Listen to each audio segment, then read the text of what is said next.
दोस्तों सोचो, अगर इंसान इस धरती का बना ही ना हो, हमारी शक्ल, हमारा दिमाग, हमारी बुद्धि, ये सब यहाँ के हिसाब से थोड़े ज्यादा ही अलग हैं। दुनिया की हर प्राचीन सभ्यता में एक बात कॉमन है, आसमान से आए हुए लोग जिन्होंने इंसानों को बनाया, सिखाया और फिर अचानक चले गए। इतिहास कहता है हम बंदर से इंसान बने, लेकिन क्या सच में ऐसा हुआ, या फिर ये पूरी कहानी कुछ और है? शायद इतिहास छुपाया गया है और इंसान का असली ओरिजिन किसी और ग्रह से जुड़ा है। नंबर 1, सुमेरियंस और अनुनाकी का रहस्य।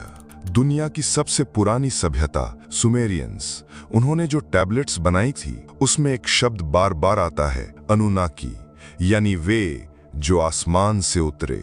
उनके अनुसार इन अनुनाकी देवताओं ने इंसान को बनाया था, न कि प्यार से या पालन पोषण के लिए, बल्कि काम करवाने के लिए। सोना खनन करने जैसे कामों में उन्होंने इंसान को जेनेटिकली डिजाइन किया, यानी हम एक एक्सपेरिमेंट हैं, एक मॉडिफाइड वर्कर स्पीशीज। क्या आज भी हमारे अंदर उनके बनाए हुए डीएनए के निशान हैं? नंबर 2, डीएनए, क्या किसी ने इसे कोड किया? हमारा डीएनए पूरी तरह एक एडवांस्ड कंप्यूटर कोड जैसा है। उसमें ऐसे नॉन कोडिंग सेगमेंट्स हैं जिन्हें आज तक कोई डिकोड नहीं कर पाया। कुछ वैज्ञानिक मानते हैं कि डीएनए में एक मैथमेटिकल लैंग्वेज छुपी है, जैसे किसी ने उसे लिखा हो, डिजाइन किया हो। इतना ही नहीं, इंसानी डीएनए में ऐसे पैटर्न्स भी पाए गए हैं जो धरती के किसी और जीव में नहीं मिलते। क्या ये सब नेचुरल एवोल्यूशन है या किसी एक्सटर्नल इंटरवेंशन का रिजल्ट? नंबर 3, एवोल्यूशन में मिसिंग लिंक कहां गया? डार्विन की थियरी कहती है कि इंसान लाखों साल में धीरे धीरे बंदर से विकसित हुआ, लेकिन वैज्ञानिक खुद मानते हैं कि इस प्रक्रिया में एक बहुत बड़ा मिसिंग लिंक है। अचानक इंसान ने आग जलाना सीखा, भाषा बोली, कलाकृति बनाई और कुछ ही हजार सालों में पिरामिड्स जैसी विशाल संरचनाएं खड़ी कर दी। इतनी तेज इंटेलेक्चुअल ग्रोथ, वो भी बिना किसी लॉजिक के। क्या उस दौर में किसी ने हमारी जेनेटिक्स के साथ छेड़छाड़ की? नंबर 4, क्या हम किसी और ग्रह से आए हैं? पैनस्पर्मिया थियरी कहती है कि जीवन धरती पर शुरू नहीं हुआ, बल्कि लाइफ को दूसरे ग्रहों से जानबूझकर यहां भेजा गया, किसी उल्कापिंड के साथ या किसी एलियन स्पीशीज के द्वारा। कुछ वैज्ञानिक ये भी मानते हैं कि हमारी स्पीशीज को यहां प्लांट किया गया ताकि देखा जा सके कि क्या धरती पर इंटेलिजेंट लाइफ टिक सकती है, यानी हम एक टेस्ट हैं, एक गैलेक्टिक एक्सपेरिमेंट।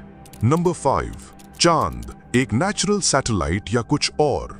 मून, एकमात्र ऐसा सेलेस्टियल ऑब्जेक्ट है जो हमेशा अर्थ की एक ही साइड दिखाता है, कभी घूमा नहीं, कभी दूसरी तरफ नहीं दिखा। जब अपोलो मिशन ने चांद पर दस्तक दी थी, वो इतना हॉलो लगा कि नासा साइंटिस्ट्स ने कहा, it rang like a bell.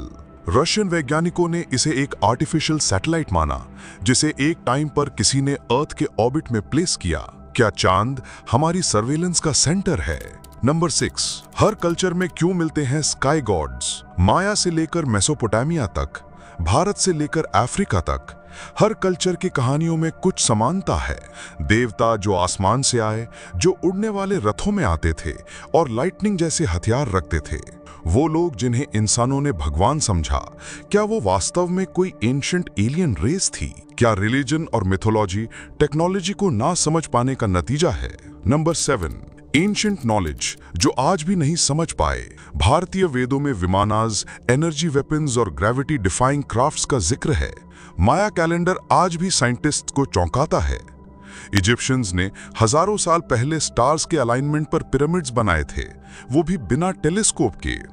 इतनी एग्जैक्ट नॉलेज वो कैसे जानते थे?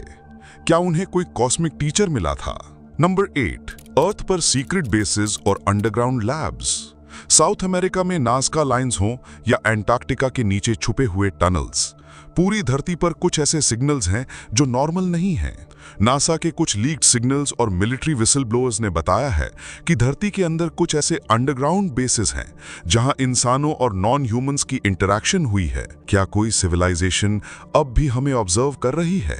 नंबर 10, सीक्रेट सोसाइटीज को असली ओरिजिन पता है? इल्यूमिनाटी, फ्रीमेसन्स और टेम्पलार्स जैसे गुट सदियों से हिडन नॉलेज को कंट्रोल करते आ रहे हैं। कुछ लोग मानते हैं कि वेटिकन के गुप्त दस्तावेजों में मानव उत्पत्ति की असली कहानी दबी हुई है। शायद उन्हें पता है कि इंसान धरती पर कैसे आया और वो ये सच्चाई जनता से छुपाते हैं। नंबर 10, अगर हम धरती के नहीं तो हमारे क्रिएटर्स कौन हैं? अगर हम यहाँ के नहीं तो हमें यहाँ किसने भेजा? क्या वो अब भी हमें ऑब्जर्व कर रहे हैं? क्या वो लौटेंगे, या शायद इंसानों ने उन्हें ही भूल जाना चुना ताकि ये न सोचना पड़े कि हम कौन हैं और क्यों हैं? शायद इंसान धरती का नहीं और यही वजह है कि वो आज भी यहाँ खुद को अकेला महसूस करता है। अगर तुम भी इस सवाल से जूझ रहे हो, मैं कौन हूँ और मेरा ओरिजिन क्या है, तो तुम अकेले नहीं हो। सब्सक्राइब करो फैक्ट या फिक्शन को और हम मिलकर अनकवर करेंगे उन सच्चाइयों को जो हमारी किताबों से मिटा दी गई हैं।